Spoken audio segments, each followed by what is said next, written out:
Assalamualaikum warahmatullahi wabarakatuh. Bismillahirrahmanirrahim. Alhamdulillahi rabbil alamin. Allahumma salli wa sallim ala Sayyidina Muhammadin wa ala ali Sayyidina Muhammad. Qala musannifu rahimahullahu ta'ala wa nafa'na bihi wa bi'ulumihi fid dharaini amin ya rabbal alamin. Pembahasan kali ini tentang dua orang yang menggabungkan binatang ternaknya, yang mana kemarin kita sudah membahas tentang hewan apa saja yang wajib untuk dikeluarkan zakat, yaitu ada 3: unta, sapi, dan kambing.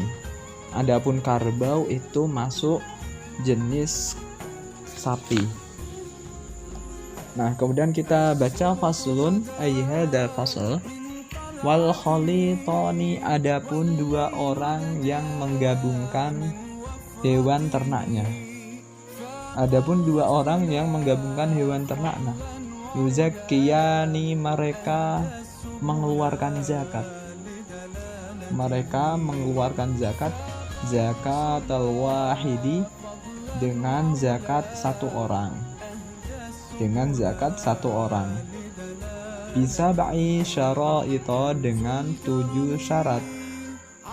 Bisa ba'i syara'ita, dengan 7 syarat. Maksudnya ketika di sini ada orang mempunyai kambing, sama-sama kambing.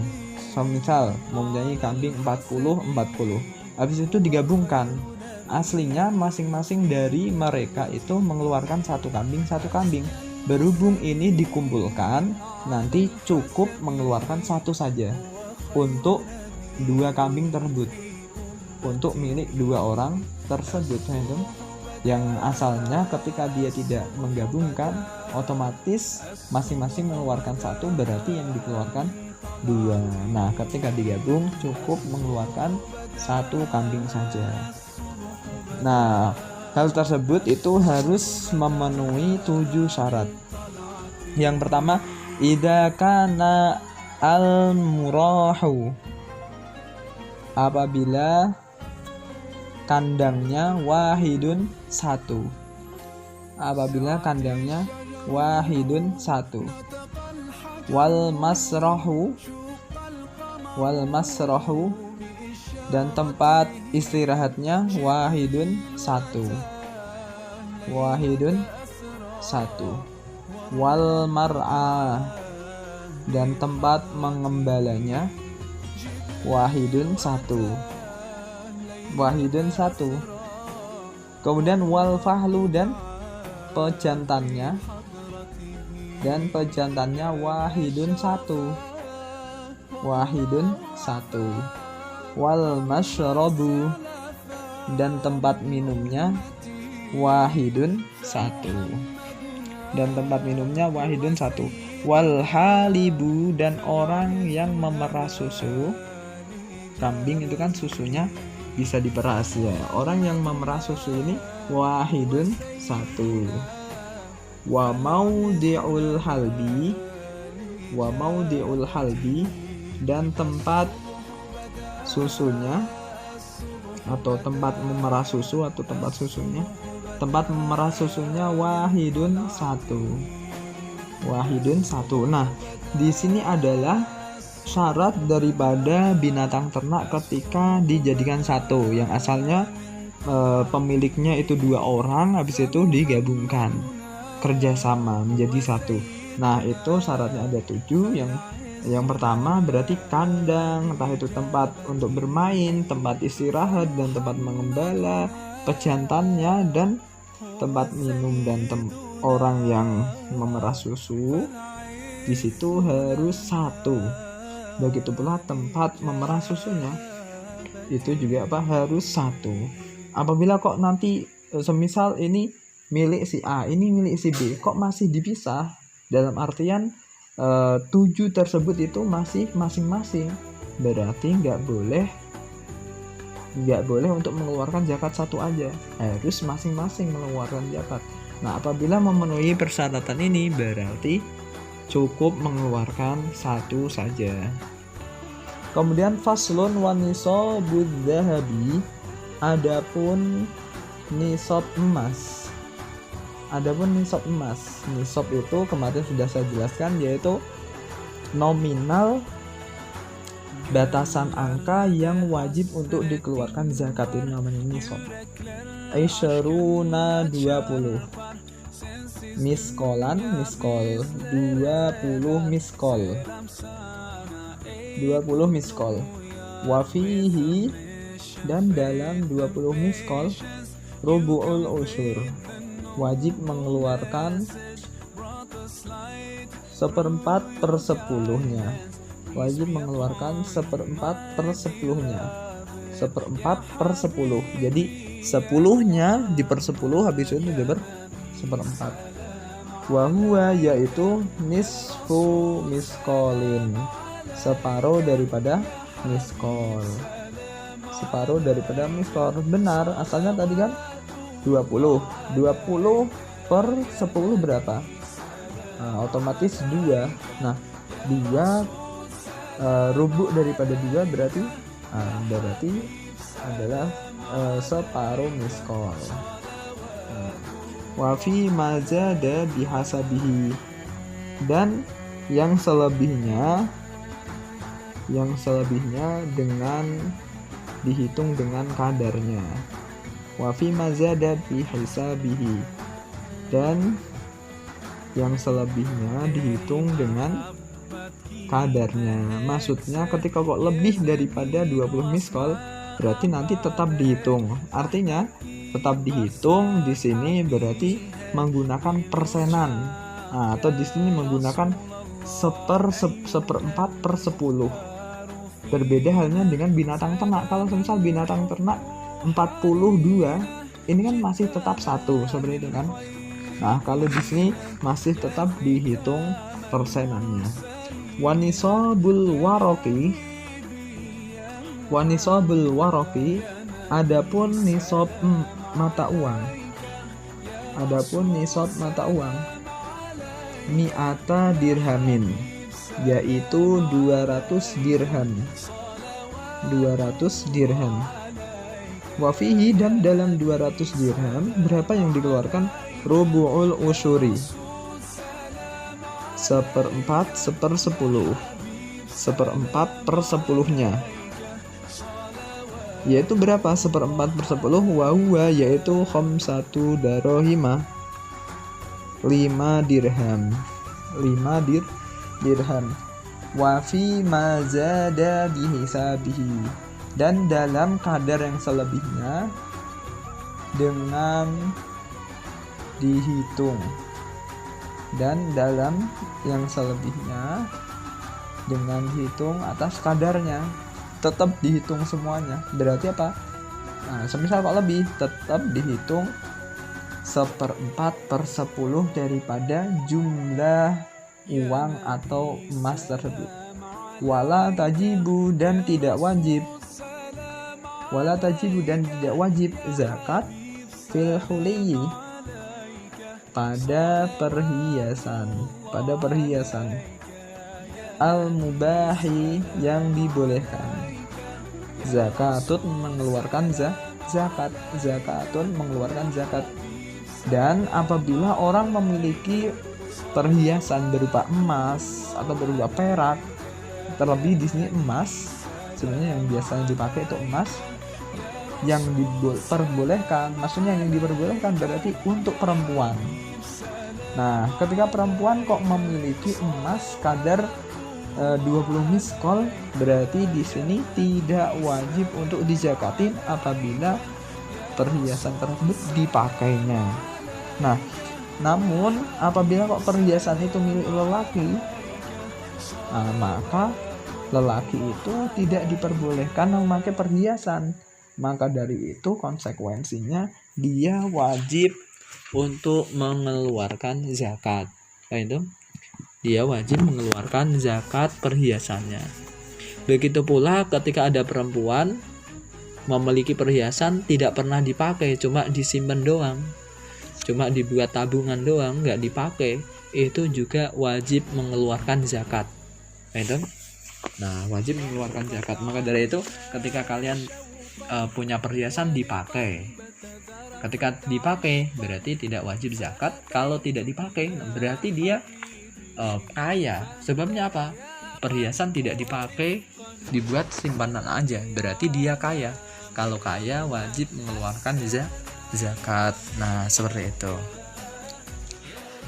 Kemudian pasal berikutnya, faslun wa nisabuz zuru'i. Adapun nisab tanaman. Nisab tanaman. Tanaman di sini adalah biji-bijian. Wa thimari dan buah-buahan. Khamsatu ausukin. Khamsatu ausukin yaitu 5 wasak. 5 wasak itu wahia yaitu alfun wasittu mi'ati ritlin, 1600 ritel. 1600 ritel bil iraqi dengan menggunakan takaran Baghdad. Bil iraqi dengan menggunakan takaran Irak. Irak ibu kotanya yaitu Baghdad.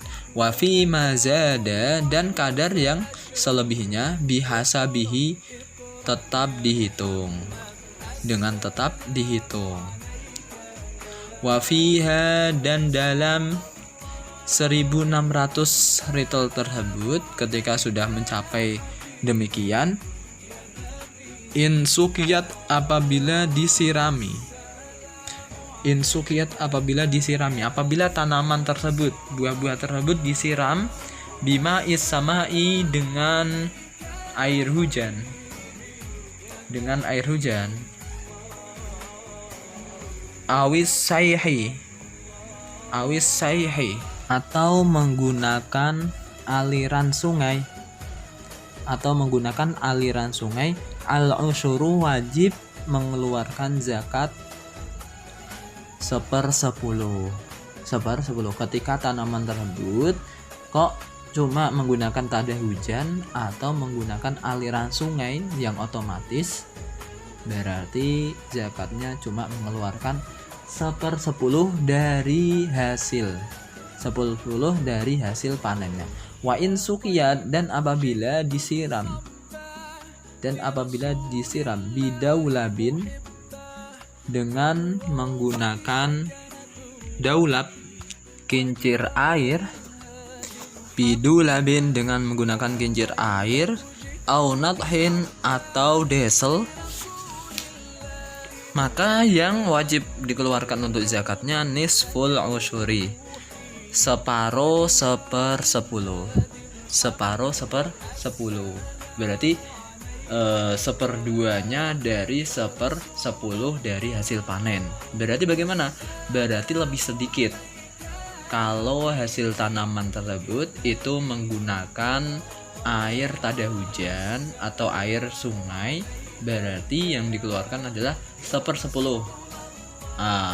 Apabila tanaman tersebut itu menggunakan desel yang memerlukan biaya atau kincir air atau kincir angin, kincir air, nah berarti di sini cuma membayar separuhnya dari 1/10.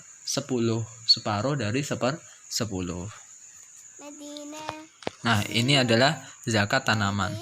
Kemudian faslun ay hada fasal, adapun fasal ini watu qawamu dan dinominalkan.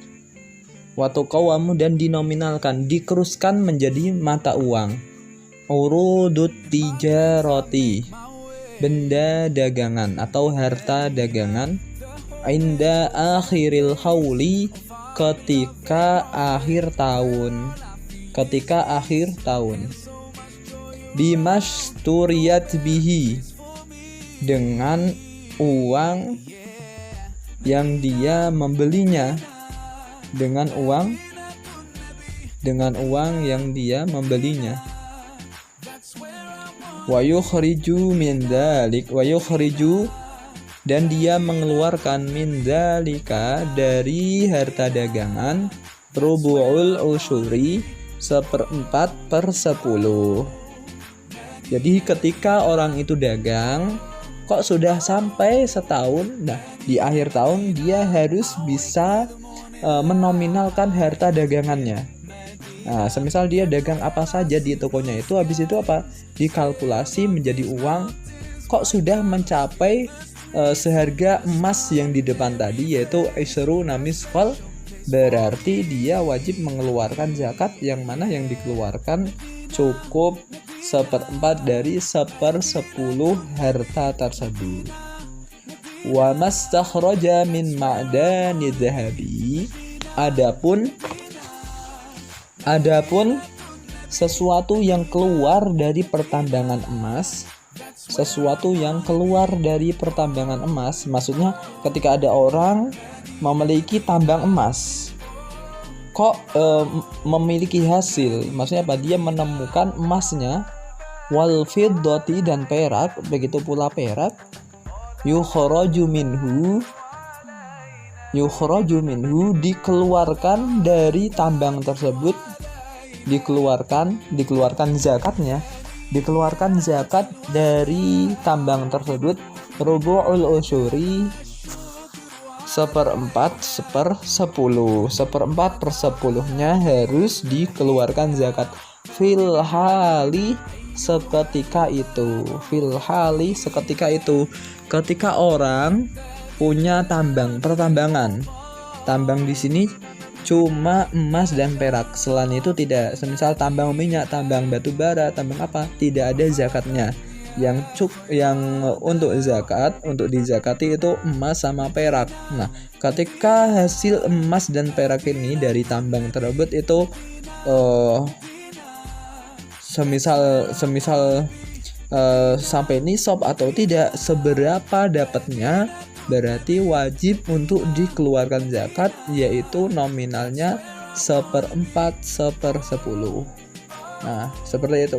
Wa ma yujadu minar rikazi, dan sesuatu yang ditemukan minar rikazi dari barang temuan, semisal harta karun atau apa, fafihi, maka di dalamnya wajib mengeluarkan al-khumusu, 1/5. Ada orang menemukan harta benda yang tidak dimiliki oleh seseorang, yang tidak ada pemiliknya, harta karun kalau istilah kita, berarti dia wajib untuk mengeluarkan zakat. Itu berbeda kalau misal ini adalah milik seseorang, ya nggak boleh, harus diumumkan dulu. Ketika nanti ada pemiliknya harus dikembalikan atau diserahkan kepada yang mempunyai hak. Itu. Nah, seperti itu. Nah, ini adalah zakat mal. Yang jumlahnya itu ada 5 saja. Nah, kemudian kita menuju ke pembahasan zakat abdan. Maksud daripada zakat abdan, kalau tadi kan zakat mal, itu menzakati harta kita. Nah, yang sekarang ini yang akan kita bahas yaitu tentang kita membersihkan badan kita. Kalau zakat mal kan membersihkan harta kita. Nah, ini membersihkan badan, membersihkan jasad kita, badan kita, diri kita. Paham? Nah, bagaimana? Nah, ini kita simak, yang mana nanti zakat badan di sini dinamakan zakat fitrah. Faslun ay hadza fasal, adapun ini itu fasal, watajibu, dan wajib zakatul fitri, zakat fitrah. Zakat fitrah hukumnya wajib per kepala, per manusia wajib mengeluarkan zakat fitrah. Entah itu kecil atau besar, tua, semuanya wajib semuanya. Cuma bedanya kalau kecil belum balik, yang menanggung adalah orang tuanya atau yang menanggung nafkahnya. Nah, kalau berbeda, kalau dia sudah mampu dewasa, nah dia wajib mengeluarkan sendiri. Zakat fitrah itu wajib bisalah sati asya'a, dengan 3 perkara. Yang pertama, apa syaratnya?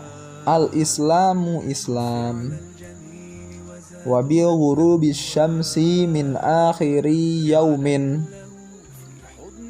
dan dengan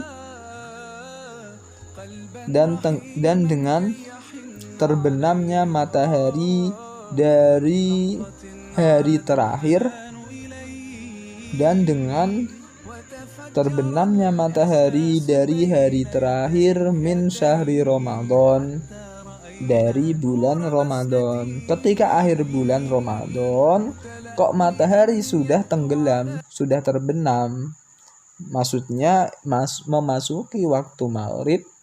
Nah, di situ berarti dia sudah mempunyai kewajiban zakat fitrah. Kemudian tidak cuma itu, yang syarat yang ketiga yaitu wa wujudil fadli, dan dia mempunyai kelebihan, dan dia mempunyai kelebihan. Berarti kaya, berarti apa? Mampu, nggak cuma kaya, berarti mampu. Anqutihi, dari makanan pokoknya. Semisal di hari itu, di malam itu dia mampu untuk makan dan ada sisanya. Semisal kita makannya memakai nasi, berarti apa? Ada beras yang sisa. Berarti sisa beras tersebut wajib untuk dikeluarkan sebagai zakat fitrah. Wakuti ayalihi, dan makanan pokok keluarganya. Kalau semisal dia menjadi seorang ayah, seorang pemimpin keluarga, berarti dia memiliki kelebihan makanan yang ia makan dan keluarganya. Fi dzalikal yaumi, pada hari tersebut. Wa yuzakki, dan dia mengeluarkan zakat fitrah, dan dia mengeluarkan zakat fitrah an nafsihi, untuk dirinya sendiri, wa amman talzamuhu nafaqatuhu, dan untuk orang yang wajib ia nafkahi,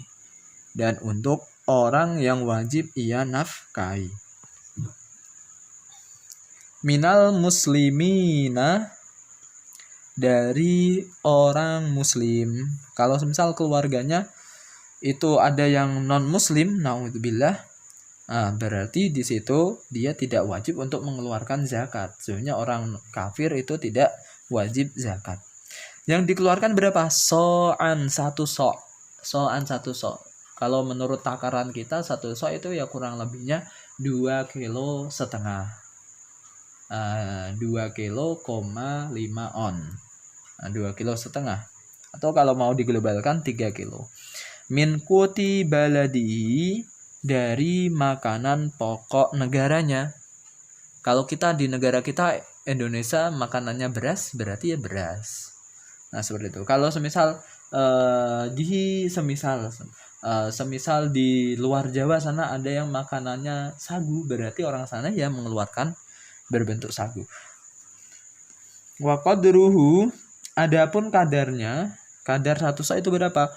Satu artalin wa sulusun, yaitu 5 dan sepertiga ritel. 5 dan sepertiga ritel. Bil iraqi, dengan ukuran Irak.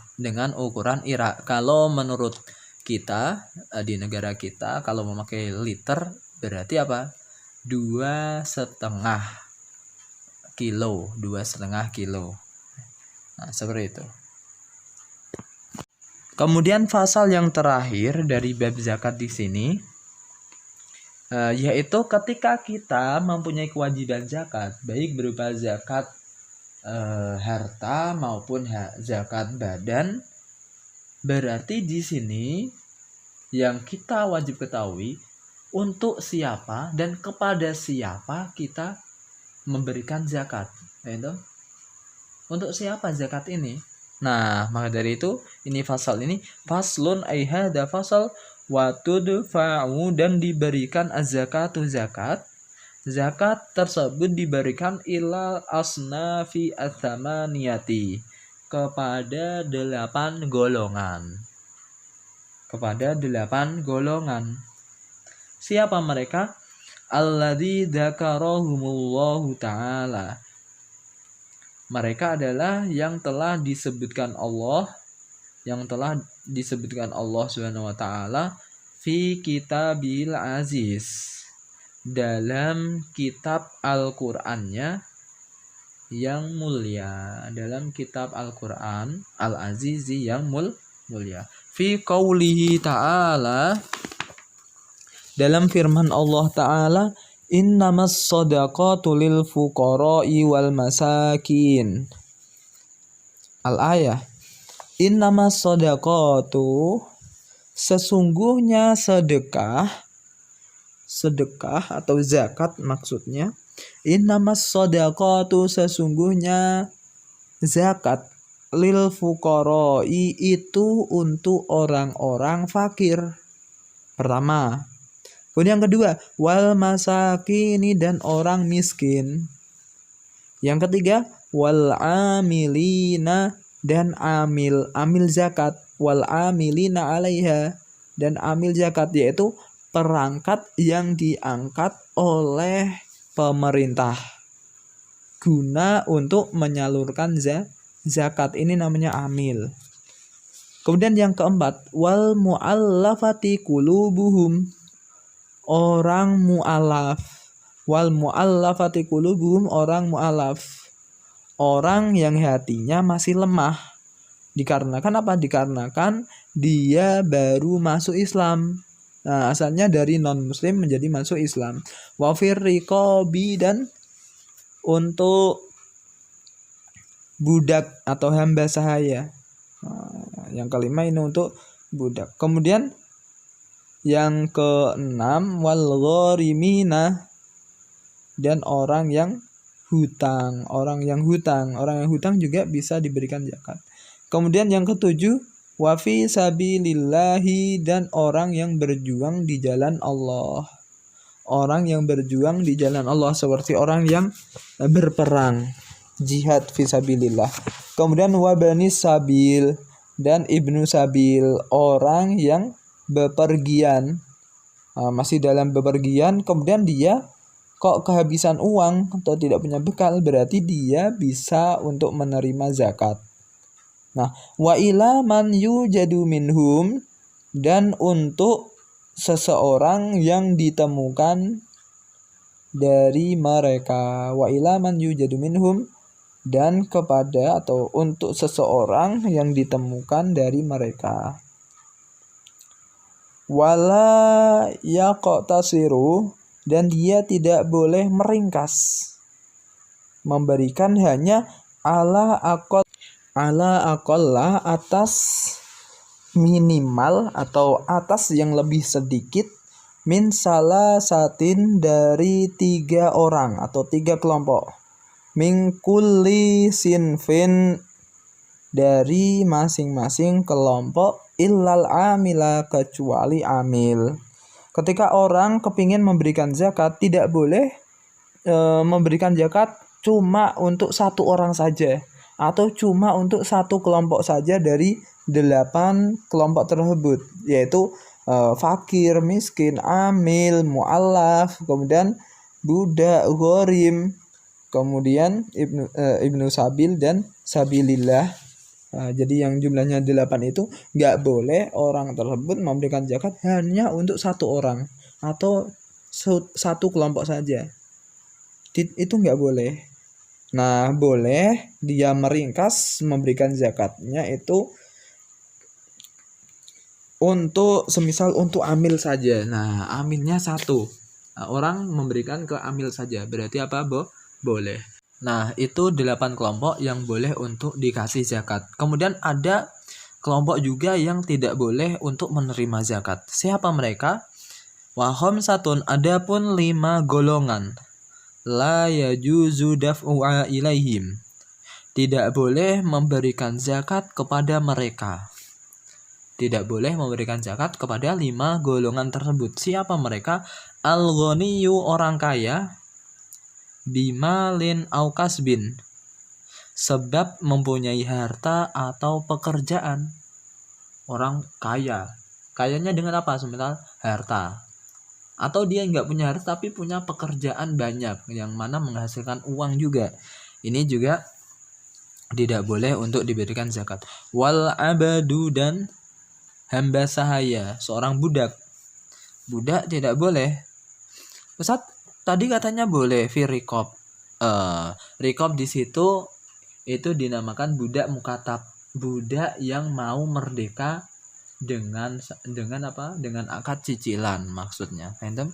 Kalau di sini budak yang murni. Kemudian wa banu Hashim, dan keturunan Bani Hashim, yaitu keluarga Nabi Bani Hashim.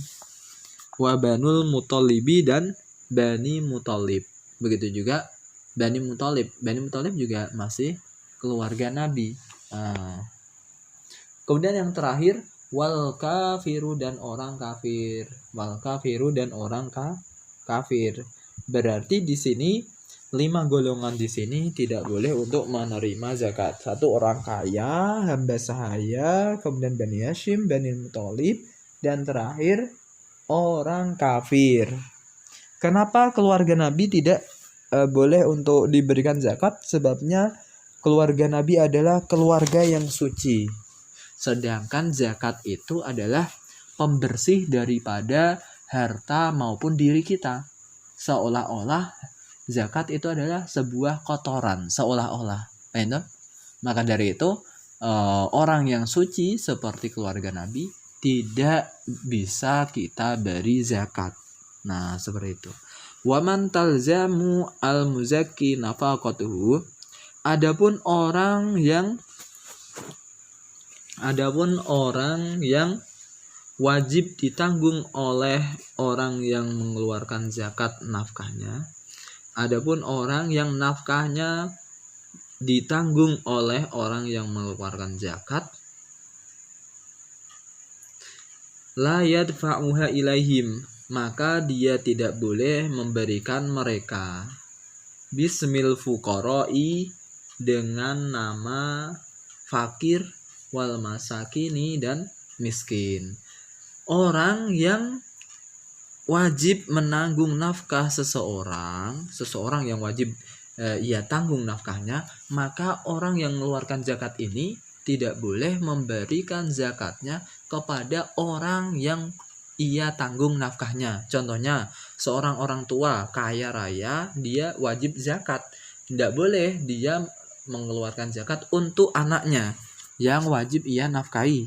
Nggak boleh mengatasnamakan anaknya itu fakir atau miskin, ya tidak boleh. Kenapa demikian? Sebabnya kan dia yang menanggung nafkahnya, berarti anaknya tersebut itu mampu karena ditanggung oleh ayahnya sendiri. Nah, dengan seperti ini sudah selesai dan khatam pembahasan zakat. Semoga kita semuanya bisa mempelajarinya dan bisa mempraktekannya sehingga harta yang kita miliki atau diri kita ini bisa menjadi suci. Kenapa demikian? Sebabnya sebagian harta kita adalah hak daripada orang yang membutuhkan. Orang fakir, orang miskin itu memiliki hak atas harta kita sebagai orang yang kaya. Semoga kita dikayakan Allah Subhanahu wa taala dan bisa mengamalkan pelajaran ini dan ilmu-ilmu yang kita dapat. Amin ya rabbal alamin. Wallahu a'lam bishawab. Jazakumullahu khairan. Assalamualaikum warahmatullahi wabarakatuh.